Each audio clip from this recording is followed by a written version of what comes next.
Assalamualaikum warahmatullahi wabarakatuh. Perkenalkan, nama saya Anisayi Ekaningrum SKM MSI, dosen program studi gizi Universitas Indonesia Maju. Dalam rangka PDD UKT-PT, saya akan menerangkan terkait deskripsi mata kuliah CPMK, sub CPMK, materi pembelajaran, dan lainnya. Dan salah satu mata kuliah yang saya ampu adalah epidemiologi gizi dengan bobot perkuliahan teori 2 SKS. Deskripsi singkat mata kuliah ini, pada mata kuliah ini mahasiswa akan belajar konsep dasar epidemiologi gizi, pengukuran epidemiologi, desain studi epidemiologi analitik dan deskriptif, konsep timbulnya penyakit, konsep riwayat alamiah penyakit, sensitivitas dan spesifisitas, prinsip-prinsip surveillance, dan juga kejadian luar biasa ataupun outbreak untuk digunakan dalam mempelajari masalah gizi. Kegiatan pembelajaran mencakup pertemuan tatap muka melalui metode ceramah, diskusi kelompok, serta presentasi. Penilaian dilakukan dalam bentuk tes tertulis, baik itu esai dan pilihan ganda, penelaahan artikel, dan juga presentasi. Bentuk pembelajaran yakni kuliah, responsi, dan juga tutorial. Metode pembelajaran yakni ceramah, tanya jawab, dan juga self-directed learning. Capaian pembelajaran mata kuliah ini ada 6. Yang pertama, mahasiswa mampu memahami konsep epidemiologi gizi. Yang kedua, mahasiswa mampu memahami besaran dan juga penyebab masalah gizi atau faktor determinan, serta upaya preventif atau pencegahannya. Yang ketiga, mahasiswa mampu menerapkan pengukuran epidemiologi dan melakukan uji validitas dan reliabilitas dalam bidang gizi. Yang keempat, mahasiswa mampu memahami prinsip epidemiologi deskriptif. Yang kelima, mahasiswa mampu memahami prinsip epidemiologi analitik. Yang terakhir, mahasiswa mampu memahami surveillance gizi. Kemampuan akhir tiap tahapan pembelajaran dilihat dari sub CPMK yang terdiri dari 14. Yang pertama, mahasiswa mampu melakukan inferensi tentang konsep dasar epidemiologi gizi. Yang kedua, mahasiswa mampu menjelaskan konsep timbulnya penyakit. Yang ketiga, mahasiswa mampu menguraikan konsep riwayat alamiah penyakit. Yang keempat, mahasiswa mampu menjelaskan konsep dasar investigasi wabah. Yang kelima, mahasiswa mampu membedakan dan menjelaskan desain studi epidemiologi deskriptif. Yang keenam, mahasiswa mampu membedakan dan menjelaskan desain studi epidemiologi analitik. Yang ketujuh, mahasiswa mampu melakukan measurement atau pengukuran frekuensi dan juga asosiasi dalam epidemiologi. Yang kedelapan, mahasiswa mampu menjelaskan error dan bias dalam penelitian epidemiologi. Yang kesembilan, mahasiswa mampu mengidentifikasi deteksi dini masalah gizi dan kesehatan melalui tes screening. Yang ke-10, mahasiswa mampu menjelaskan dan melakukan penilaian konsumsi pangan atau dietary assessment dalam penelitian epidemiologi di bidang gizi. Yang ke-11, mahasiswa mampu menjelaskan dan juga melakukan pengukuran antropometri dan juga dalam penelitian epidemiologi di bidang gizi. Yang ke-12, mahasiswa mampu menjelaskan epidemiologi gizi kurang dan juga gizi lebih. Ke-13, mahasiswa mampu menjelaskan epidemiologi masalah defisiensi zat gizi mikro. Terakhir, mahasiswa mampu menjelaskan surveillance gizi. Dalam aspek delivery dan interaction, materi pembelajaran akan diberikan dalam bentuk PowerPoint dan juga PDF. Penyimpanan file tugas dalam Google Drive, ada perangkat lunak atau software yang digunakan pada sesi ke-12 yaitu WHO Andro dan WHO Andro Plus untuk membantu mahasiswa dalam pengolahan data status gizi anak dan remaja. Kemudian pembelajaran luring dilakukan di dalam ruang kelas, pembelajaran daring dalam jaringan dilakukan via Zoom meeting. E-kampus digunakan sebagai sarana untuk memberikan materi perkuliahan, melakukan presensi dan juga penilaian. Aspek evaluasi yang dilakukan dalam mata kuliah ini antara lain ujian tengah semester dengan bobot persentase 25% dan indikatornya kajian dari sesi 1 sampai dengan sesi ke-7.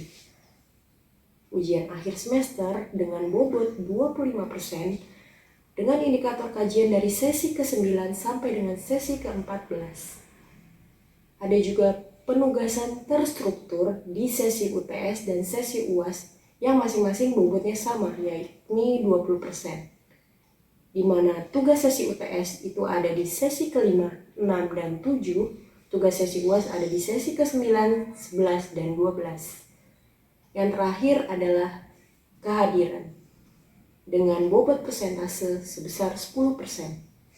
Materi pembelajaran yakni konsep dasar epidemiologi gizi, konsep timbulnya penyakit, riwayat alamiah penyakit, investigasi wabah, desain studi epidemiologi analitik dan deskriptif, ukuran frekuensi dan asosiasi, error dan bias dalam penelitian epidemiologi, sensitivitas dan spesifisitas, dan juga dietary assessment, pengukuran antropometri, epidemiologi gizi kurang dan gizi lebih, epidemiologi defisiensi zat gizi mikro, dan yang terakhir surveillance gizi.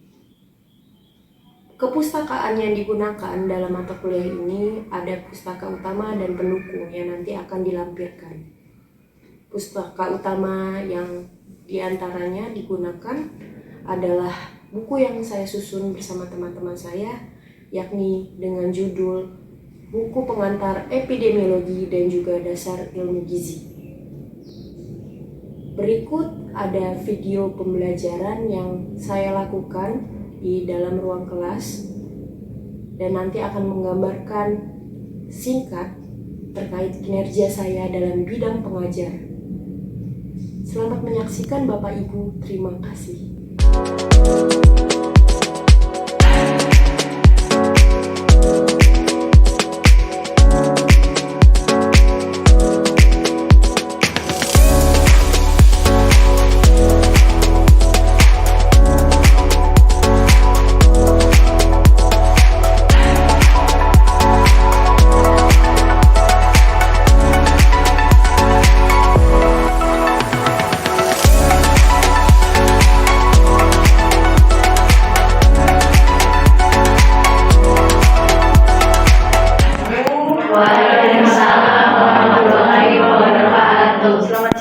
Semuanya, selamat siang Ibu. Bagaimana kabarnya semua, sehat? Alhamdulillah sehat. Untuk absensi hari ini kita nanti bisa absensi manual ya, melakukan absensi manual masing-masing mahasiswa di portal kampus e-kampus UI5. Nah, kemudian materi hari ini yang kita bahas adalah terkait ukuran frekuensi dan asosiasi dalam epidemiologi. Materi yang akan kita bahas adalah terkait ukuran frekuensi, kemudian ukuran asosiasi, dan ukuran. Materi sebelumnya sudah dibaca? Sudah Bu? Oke, kita sudah belajar ya tentang konsep dasar epidemiologi gizi, bahwa epidemiologi itu adalah ilmu yang mempelajari tentang besaran masalah kesehatan maupun gizi dan juga faktor yang mempengaruhi penyakit dan juga masalah terkait gizi. Nah, faktor yang mempengaruhinya nanti akan dibahas juga bagaimana cara mengukur atau melakukan pengukuran, baik itu pengukuran frekuensi maupun asosiasi dalam epidemiologi. Nah, ukuran epidemiologi yang adik-adik perlu ketahui bahwa ada 3, yaitu adalah ada ukuran frekuensi, ada ukuran asosiasi, dan juga ukuran dampak. Nah, ukuran dalam epidemiologi itu ada ukuran frekuensi penyakit, yaitu mengukur besaran masalah, biasanya berupa persentase jumlah ya, biasanya dalam N ataupun persen. Ya, sedangkan ukuran asosiasi itu biasanya untuk mengukur kekuatan hubungan antara variabel exposure dengan outcome. Ya, seperti yang saya sudah bahas di pertemuan sebelumnya, bahwa kalau di epidemiologi itu kita bicara konteks variabel independennya adalah exposure, ya. Kemudian penyakitnya atau masalah gizinya adalah outcome, ya. Jadi outcome dan exposure. Kita ibaratkan saja O-nya itu adalah outcome, E-nya exposure. Untuk lebih mudah ingat, ya, mengingat atau hafal, itu O-nya untuk outcome, E-nya untuk exposure. Dan exposure di sini adalah variabel yang mempengaruhi penyakit maupun masalah gizinya. Nanti kita bisa tahu dari ukuran dampak atau efek nanti yang akan dibahas dengan attributable risk persen, attributable risk saja, kemudian juga population attributable risk dan juga population attributable risk persen. Jadi ada AR persen dan juga AR biasa, ya, tanpa persen, ya. Jadi nanti dalam bentuk nilai gitu, ya. Nah, kemudian ukuran frekuensi penyakit itu diklasifikasikan menjadi insidens, prevalensi, dan mortalitas, ya. Jadi kalau prevalensi, insidens itu bisa mengukur morbiditas. Tapi apa sih bedanya insidens dan prevalensi? Kalau insidens itu adalah menggambarkan jumlah kasus baru, sedangkan prevalensi adalah menggambarkan jumlah kasus lama ditambah dengan kasus baru. Dan insidens digolongkan menjadi dua, ada insidens kumulatif dan juga insidens density. Kemudian prevalensi digolongkan menjadi dua, ada point prevalence dan juga period prevalence, ya. Kemudian mortalitas itu angka kematian, ya. Jadi kalau kesakitan bisa digambarkan oleh prevalensi maupun insiden. Nah, ini mungkin adik-adik sudah pernah baca, udah pernah ketemu gitu ya di jurnal, kan.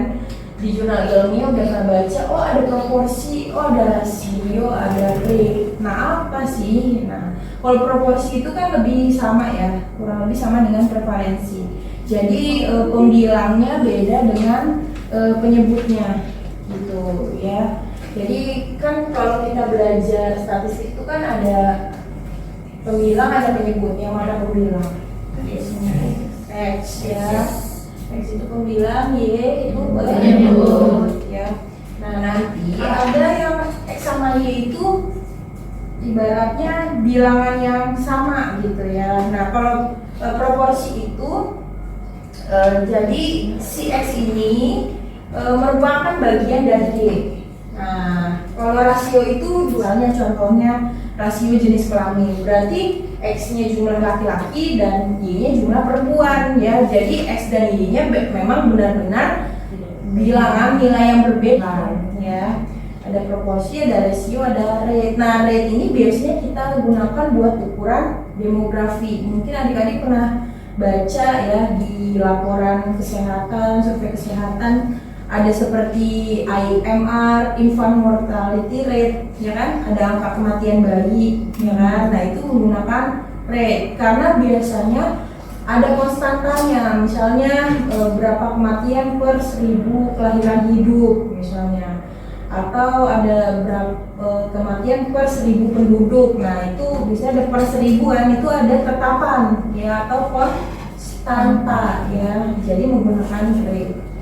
Nah, ini proporsi. Proporsi itu adalah bentuk pecahan yang pembilangnya merupakan bagian dari penyebut. Nah, bentuk ini sering dinyatakan dalam persen, ya, dan mengalihkan pecahan ini dengan 100%. Contoh misalnya ada populasi 500 orang jumlahnya, 20 orangnya menderita kekurangan gizi, berapa proporsinya? Nah, 20 orang itu termasuk masuk di dalam 500 orang itu, kan, ya kan. Jadi misalnya nih satu kelas ini, ya, kita lihat nih berapa orang yang anemia, ya kan, berarti yang anemia itu masuk di dalam jumlah mahasiswa di dalam kelas ini. Seperti ini juga ya, sama kalau kita analogikan dengan contoh ya, maka 20 orang itu masuk di dalam 500 orang yang merupakan populasi. Jadi proporsi orang yang menderita kekurangan gizi itu sama dengan 20 dibagi 500 dikali 100% sama dengan 4%. Nah, ini ciri dari proporsi ya. Jadi tidak mempunyai satuan atau dimensi karena satuan dari pembilang dan penyebutnya sama ya. Kemudian nilainya antara 0 sampai sama dengan 1. Dan kemudian rasio ini pecahan yang pembilangnya bukan merupakan bagian dari penyebutnya. Ya, nah, rasio menyatakan hubungan antara pembilang dan penyebut yang berbeda satu dengan yang lainnya. Oke, nah tadi dari gambar contoh incidence density itu didapatkan hasil kan, jumlah kasusnya tadi berapa? 3 ya, 3 kasus. Jadi ada si C, si F, dan si G yang sakit ternyata dari beberapa waktu pengamatan. Kemudian ada jumlah waktu periode sehat, itu berarti kita jumlahkan. Tapi mengabaikan yang diarsir abu-abu dan juga diarsir kuning ya. Jadi yang kita itu hanya yang diarsir pink. Ternyata kalau kita jumlahkan semuanya itu jumlahnya 33. Ya artinya itulah jumlah orang berwaktu terlebih dahulu. Berarti incidence rate-nya adalah jumlah kasus baru, yaitu 3 kasus dibagi dengan 33 orang per tahun. Jadi sama dengan per tahunnya. Menurut waktu maksudnya. Ya. Per tahun. Nah, tadi kan kalau tadi kan dihitung dari waktu 1, 2, 3, 4, 5, 6 itu gambarannya bulan lah. Ya atau periode gitu. Ya, itu kan sebenarnya kalau kita lihat di contoh itu nggak sampai 12 bulan kan. Itu kan cuma contoh. Jadi contoh waktu ke seperti itu ya. Jadi 3 kasus dibagi 33 orang menurut kamu sama dengan 9,1 kasus per 100 orang per tahunnya. Nah ini kita lihat nih, ada kelompok non obes dan ada ini kelompok non obes yang tidak terpapar. Dan di sini ada kolom CHD, coronary heart disease atau PJK ya, penyakit jantung koroner. Nah kita lihat ya, itu dari 5 waktu pengamatan. Kalau di sini dalam berbulan ya. Nah kemudian kita lihat nih, individu 1 ternyata dia tidak PJK, kemudian individu 2 tidak PJK, kemudian ada yang drop out ya, kemudian ada yang ternyata terkena sakit pada waktu pengamatan ke-3 nah, kemudian yang lain-lain juga diamati sampai akhir. Nah kemudian waktu yang diamati di sini ya ada 60 bulan, 60, 30 dan seterusnya dijumlahkan sama dengan 450. Itu jumlah waktu dia dalam keadaan sehat ya. Nah yang merokok itu 450 ya, merokok dan juga terkena kasus atau terkena PJK ya 250 orang. Nah itu tadi yang saya gambarkan, itu diibaratkan A, kemudian 950 diibaratkan B, merokok dan kelompok kontrol. Yang C itu berarti yang tidak terpapar ya. Kemudian kasusnya 50 ya. Kemudian yang 350 itu adalah yang bukan perokok dan merupakan kelompok kontrol ya, atau diibaratkan dengan D. Sudah ya, berarti jumlah sampel totalnya 2000 ya. Nah itu langsung dikali silang tadi ya. Berarti kalau adik-adik cari coba berapa nilai odds ratio-nya. Tadi kan odds ratio rumusnya ini ya.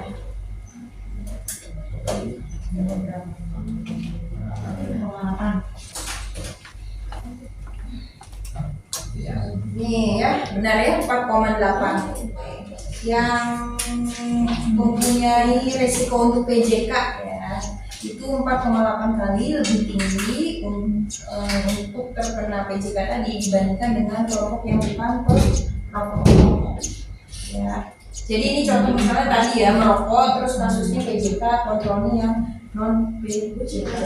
Nah ini yang perlu diperhatikan juga sama adik-adik ya, ketika misalnya nanti menggunakan SPSS atau software statistik yang lain, dalam pengkodingan itu harus konsisten mana variabel interest Yang kira-kira mempengaruhi PJK itu yang mana? Yang merokok atau yang tidak merokok? Menurut teori atau secara substansi mana yang mempengaruhi PJK?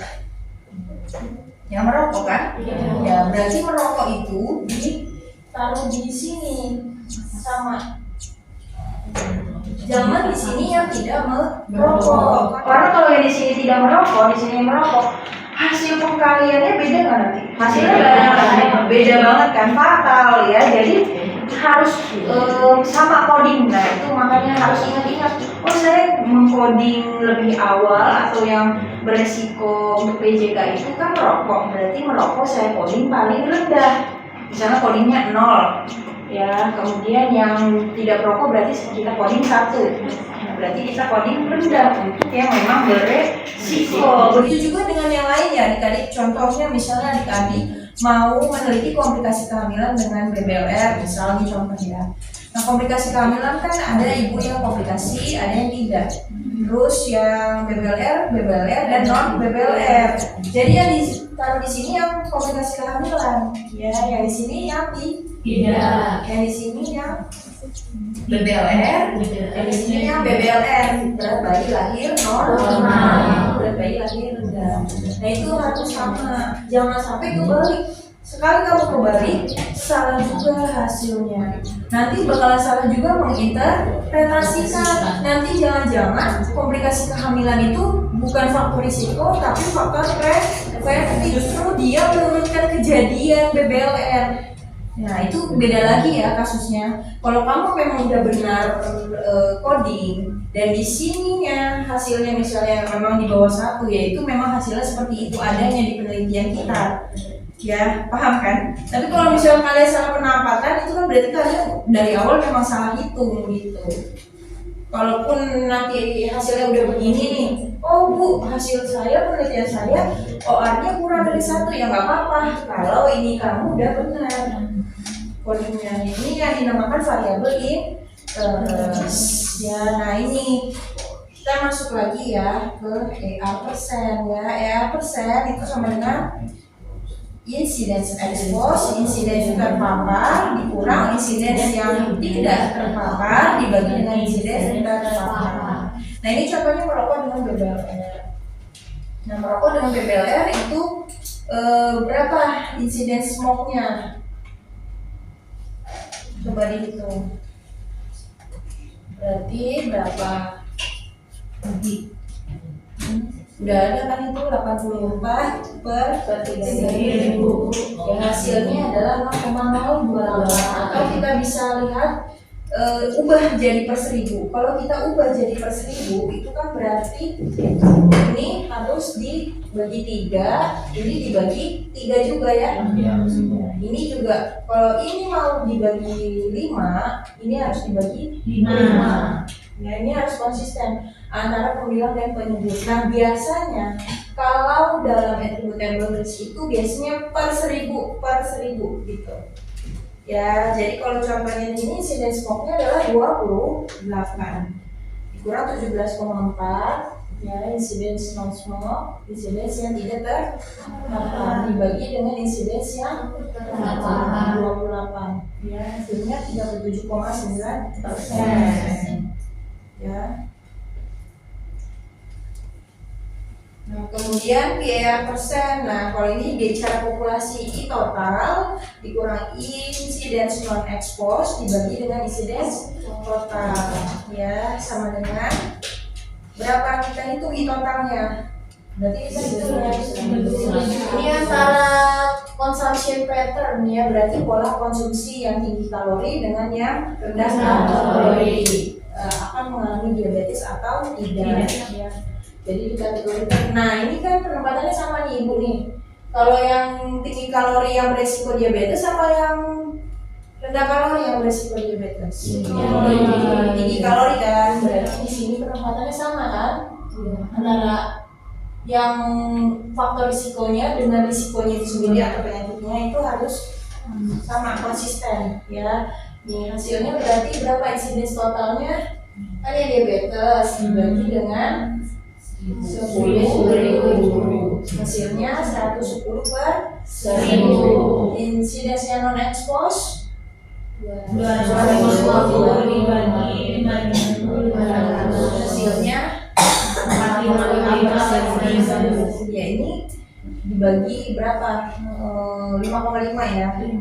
Nah ini juga harus dibagi 5,5 ya. Sudah kalau ini dimasukkan saja ke sini 110 dikurang 45,5 dibagi 110. Hasilnya adalah 58,6. Pesan saya terakhir dalam materi hari ini adalah mengcoding yang dalam pengkodean atau pengkategorian variabel itu harus konsisten ya. Mana yang secara substansi atau teori yang mempengaruhi penyakit itu dijadikan variabel interest ya. Jadi kayak misalnya pola asuh mana yang mempengaruhi stunting kan, kalau menurut teori pola asuh yang kurang kan. Kalau menurut UNICEF conceptual framework kan juga pola asuh yang kurang ya kan, yang inadequate ya, yang nggak memadai. Pola asuh yang memadai itu yang mempengaruhi stunting ya, maka harus dikoding sama gitu. Nah, gimana Bu kalau misalnya hasil OR-nya kurang dari 1? Ya, tadi kan kita belajarnya OR-nya lebih dari 1, OR-nya bagus-bagus tuh, OR-nya 2 gitu ya. Kalau kurang dari 1 gimana? Interpretasinya sama, berarti misalnya tadi OB sama PJK hasil OR-nya 0,8. Berarti responden yang obes ini berpeluang 0,8 kali lebih tinggi untuk PJK dibandingkan. Kalau kalian mau menginterpretasikan berapa kali peluangnya lebih rendah, itu harus dibagi 1 dibagi 0,8. Adik-adik kerjakan gitu ya. Ini rokok.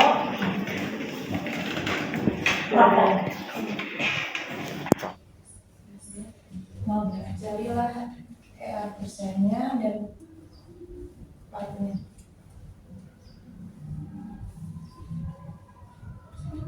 Kedua, kalau G itu sehat dari waktu pengamatan ke 1 sampai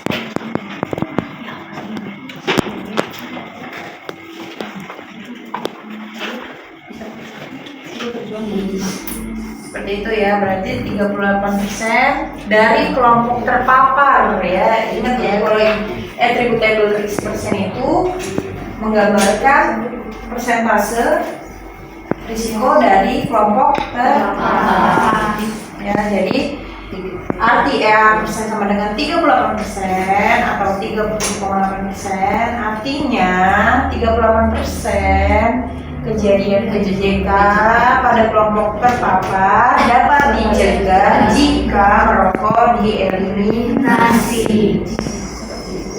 Nah, bagaimana dengan PER-nya? Silakan Vira maju ke depan. Kejadian PJK di populasi. Kalau tadi di kelompok terpapar, kalau ini bedanya di populasi karena namanya PER, population attributable risk percent. PER persen sama dengan 19% artinya 19% jika merokok dieliminasi. Adik-adik bisa kembali mereview pelajaran hari ini. Itu saja mungkin pembahasan materi hari ini. Kurang lebihnya mohon maaf. Terima kasih atas perhatiannya semuanya. Assalamualaikum warahmatullahi wabarakatuh. Waalaikumsalam warahmatullahi wabarakatuh. Terima kasih, Ibu.